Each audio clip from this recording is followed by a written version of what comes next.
Hey friend, I'm coming to you today to do another promotional for the new book from the Texas Associational Directors of Missions Network, or Texadom, called Guardrails, 10 Vital Questions to Guide Your Ministry Journey.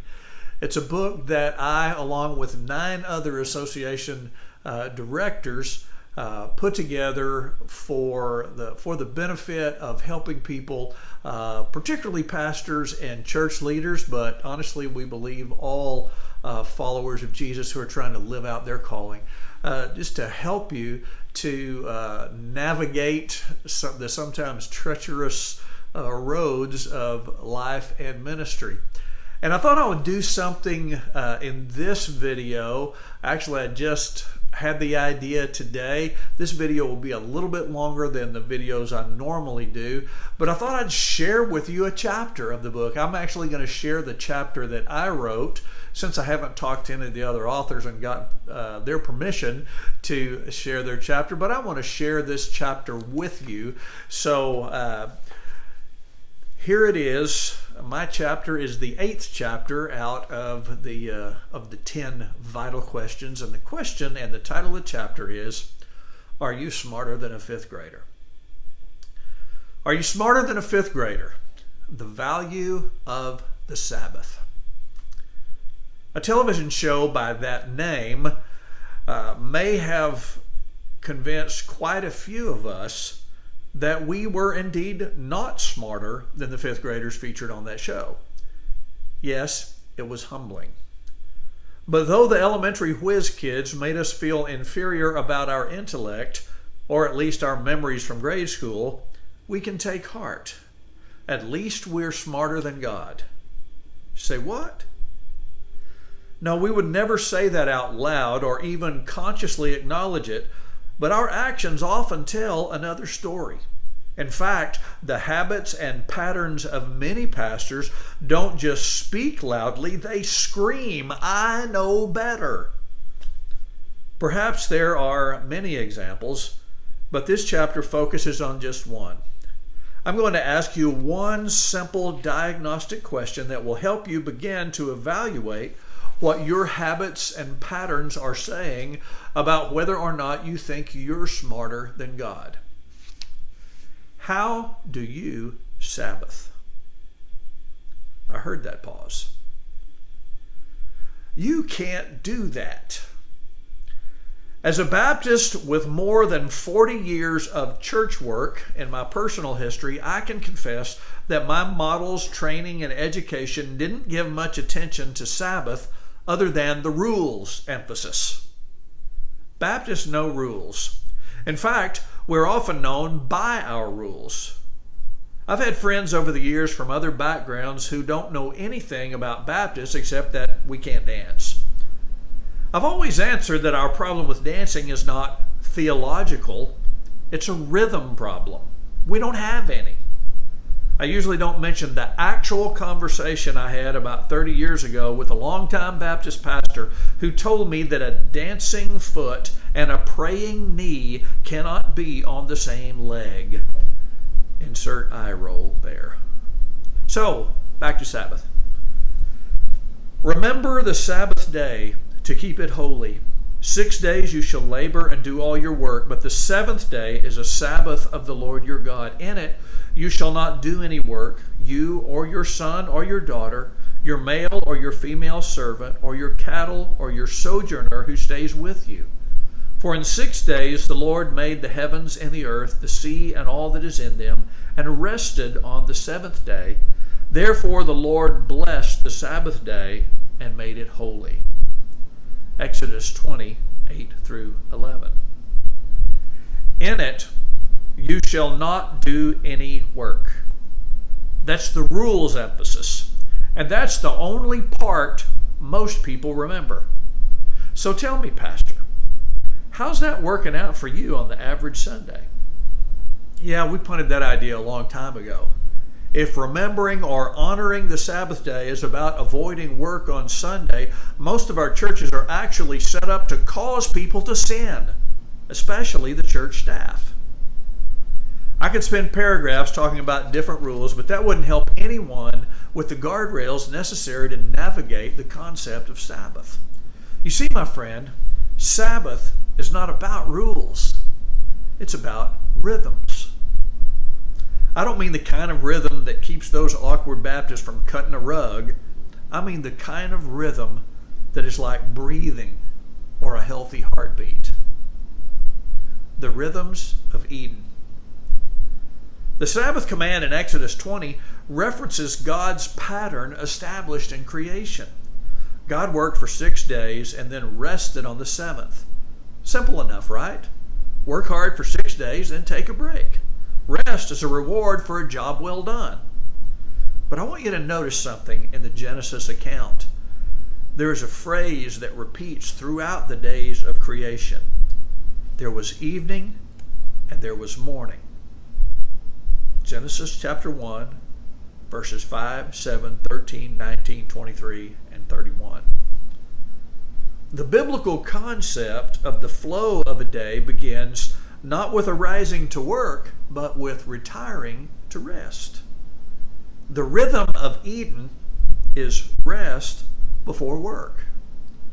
On the 6th day of creation, God creates man. The 7th day is a Sabbath of rest for God, but it is also a Sabbath of rest for man.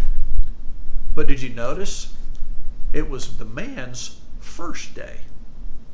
Before he went to work in the garden, he experienced Sabbath. There was nothing for him to recover from. There was nothing that he had done that gained him the reward of rest. Neither did God rest because he was tired, nor reward himself with a day off in recognition of a job well done. God established Sabbath in creation and commanded it through Moses as a necessary regular rhythm so that we would not forget to live in step with his grace and pace. What's at stake here? Here's the mistake that too many pastors make. They think they can be in step with the grace of God through spiritual rhythms and disciplines while neglecting the pace God established for physical rhythms. I don't know how to say this any more plainly. Neglecting physical rhythms will inevitably lead to unhealthy emotional and spiritual rhythms. It's not simply a possibility, it's a guarantee. And pastors who are out of rhythm emotionally and spiritually do stupid stuff. They make bad personal and ministry decisions. They isolate themselves from wise counsel and healthy support systems. They treat other people poorly. They can't hear God clearly. They perpetuate and encourage unhealthy patterns of living among their church members. Hello, Sabbath is not a clergy issue. In short, as evidenced by their fight against healthy rhythms God established in His Word, they think they're smarter than God. I tell every pastor that will listen about the importance of consistency in days off, family vacations, personal time with God, continuing education and development, and not spending too much time in the office. Throughout my years of vocational ministry, I have done those break things well. I've guarded my family time. I've been stubborn in my refusal to compromise on my Fridays off. I didn't miss my kids' activities when they were still at home. I've done all those things I advise pastors to do. And I've nearly burned out twice. You see, those things are good and important, but they don't adequately grasp the intent of Sabbath rhythms of rest. Sabbath rest is not simply taking a break from regular work. Sabbath rest is resting in God. It is not avoiding work. It is ceasing from the obsessive need to be productive. It is refusing to measure ourselves by what we can accomplish. It is leaning in and embracing God's provision. It is enjoying and feasting on His goodness. It is focusing on being His children. rather than doing his business. It is doing only what is life-giving and restorative. And you can't wait until it fits into your schedule, until you get these last couple of projects wrapped up, or until the new building is completed, or until you've saved up enough money.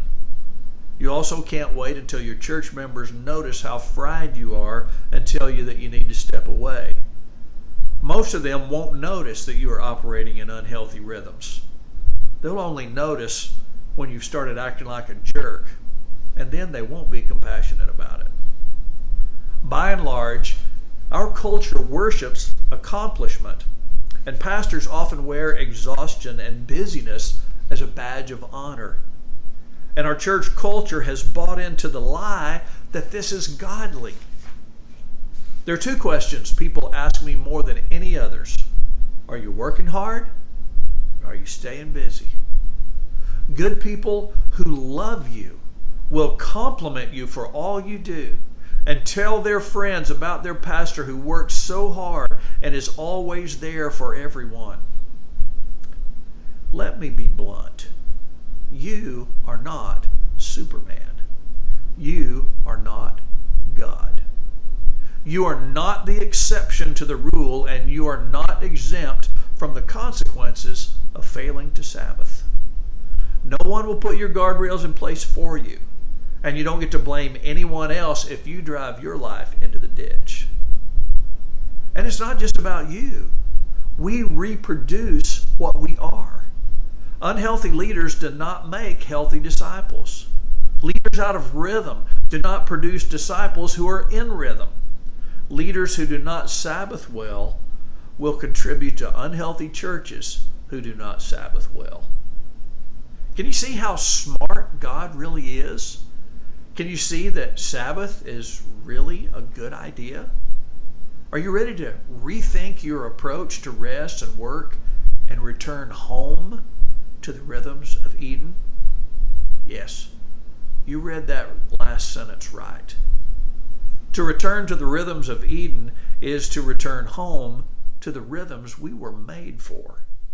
It is the created embracing the design of the Creator. So, practical steps to help you put your Sabbath guardrails in place. Hopefully, I've convinced you by now the absolute urgency of the Sabbath Rest guardrail. But how do you do it in the real world of 21st century ministry? I want to take these last few paragraphs to give you some tips and help you process your thinking and prepare for your own return home. Tip number 1, choose a day that works for you and your family. A rules approach would say that Christians should Sabbath on Sunday, or perhaps Saturday if you want to be really rules oriented. Most of the authors I've read have concluded that it is difficult for pastors to Sabbath on Sunday. It tends to be the hardest work day of the week. Not only do we have our preaching, teaching responsibilities, but we also try to cram in as many meetings as possible on that day because it is so difficult to get people to give up any additional time during the week. The scope of this chapter doesn't allow me to address the death by meeting problem, but I think we have created a monster with the schedule many of our churches are attempting to maintain. We say that pastors can't Sabbath on Sunday, and we make it impossible for church members as well. So what day should you Sabbath? The day that works best for you and your family. What day is best for you to cease from the need to be productive, to build your family's gratitude to God for all He has done, to do things that are life-giving and joy-bringing, and to be renewed by unplugging from normal routines. Don't automatically discount Sunday. It may work for you. Tip number 2, if it doesn't get scheduled, it doesn't happen. This is true of everything that is important. If we do not prioritize and schedule the things that are most important, they'll be crowded out by things that seem urgent. Before you know it, you've gone for months without a Sabbath rest. Stress is rising. Gratitude is lagging. Fatigue is setting in. And all the while, we really intended to set aside some time. We just didn't prioritize it enough to put it on the calendar. Tip number 3, you must unplug. Our smartphones, tablets, and computers are wonderful tools for effective connection and productivity, but they are some of our greatest enemies when it's time for Sabbath rest. The world will not spin off its axis if you go for a day without checking email or social media or exchanging text messages. I would even suggest that the more you use your phone for work, the more important it is to get as far away from it as possible on your Sabbath. Listen to me, Pastor. You are important. You are valuable. You are not indispensable. Here's the truth. If somebody really, really needs to find you and it is really, really an emergency, they will manage to find you. You don't need the distraction of keeping your phone handy just in case. Do not allow what might happen, but probably won't, to keep your attention away from God and your family. Here's a challenge. Pick a day of the week that seems best, prioritize it on the calendar, and commit to unplugging. Do it consistently for 3 months and then debrief it with your family. I'm confident you'll begin to see God's restoring work in you as you return to His intended rhythms. So that's one chapter out of the book. You can see that we tried to do things that are very practical in terms of guardrails. There are 9 other chapters, 9 other questions, and I'd encourage you to pick up the book. You can find more information at guardrailsbook.org, and I'll put that in the description of this video. Thanks for watching, and I hope that you were encouraged by this chapter. I know you'll be encouraged by the book, so pick it up when you get a chance. Thanks.